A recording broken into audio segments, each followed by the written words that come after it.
savez que dans les milieux du cinéma, on dit beaucoup de bien de vous. On dit que vous êtes notamment un très bon producteur, un producteur très sérieux. Ça c'est vrai, sérieux c'est vrai. Très bon, je ne sais pas. Qui s'occupe vraiment des affaires qu'il monte. Complètement, parce que j'ai par habitude d'assumer les responsabilités et mes responsabilités entièrement. Et lorsque je produis un film, je veux dire, j'en assume à tous les niveaux, le contrôle, la supervision et la création à tous les niveaux, sauf au niveau de la mise en scène. Mais c'est parce que j'estime et je trouve que c'est mon rôle, c'est mon métier d'abord et c'est mon rôle ensuite. Puis c'est mon rôle de coordinateur, de promoteur et de créateur à la base, si vous voulez, de l'idée, au sens et au niveau de l'idée. Le bruit a couru à un moment donné que vous vouliez faire vos adieux au cinéma. Qu'est-ce que c'est que cette histoire? Ce n'est pas une histoire, c'est-à-dire que c'est une, si vous voulez, c'est un trait de mon caractère et de mon tempérament. Je suis très caractériel. Je suis aussi du signe du Scorpion. Vous n'êtes pas très peut-être familier avec les signes, mais le Scorpion, c'est des personnages qui vivent en dents de scie avec des grands bonheurs, des grandes dépressions et très évolutif. Et je sais que je peux, sur un coup de tête ou un coup de caractère, décider peut-être un jour, du jour au lendemain, de cesser telle ou telle activité. Ça n'est pas impossible.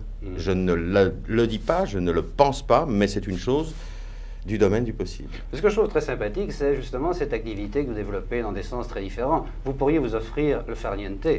C'est vrai, oui. Vous savez, le farniente, ça coûte cher d'abord. On peut se l'offrir pour combien de temps d'abord? Mais ça n'est pas non plus dans ma nature. Je suis quelqu'un qui trouve mon équilibre dans le travail. Je ne suis pas quelqu'un qui peut me reposer, me détendre ou prendre des vacances. Je m'ennuie très vite, très facilement, et je deviens à ce moment-là insupportable avec moi-même et encore beaucoup plus insupportable pour ceux qui m'entourent. Donc je crois que c'est une question simplement de tempérament. Et alors, il y a une chose qui m'est venue comme ça, une constatation. Je me suis dit, mais au fond, il ne tourne pas tellement souvent avec Mireille d'Arc. On ne peut pas dire que vous êtes du genre de producteur qui impose sa compagne dans tous les films. Non, ben vous voyez, je vais vous détromper, parce que mon prochain film, je le tourne avec Mireille d'Arc. Alors, oui, ça n'est pas délibérément, si vous voulez, mais c'est parce que ça ne se trouve pas ou ça ne s'est pas trouvé. J'ai quand même tourné déjà 2 fois avec Mireille. Je ne suis pas de toute façon ce genre de professionnel qui impose, comme vous dites, sa campagne, ou quiconque. Je n'impose personne, je n'impose jamais que le talent là où il est nécessaire. C'est-à-dire, lorsque je pense que tel rôle va pour tel personnage, c'est celui-là que je désire et pas un autre. Sinon, je n'ai plus de respect du professionnel que je suis. Donc il se trouve que Mireille n'avait pas de rôle, si vous voulez. Je n'avais pas de rôle à lui proposer.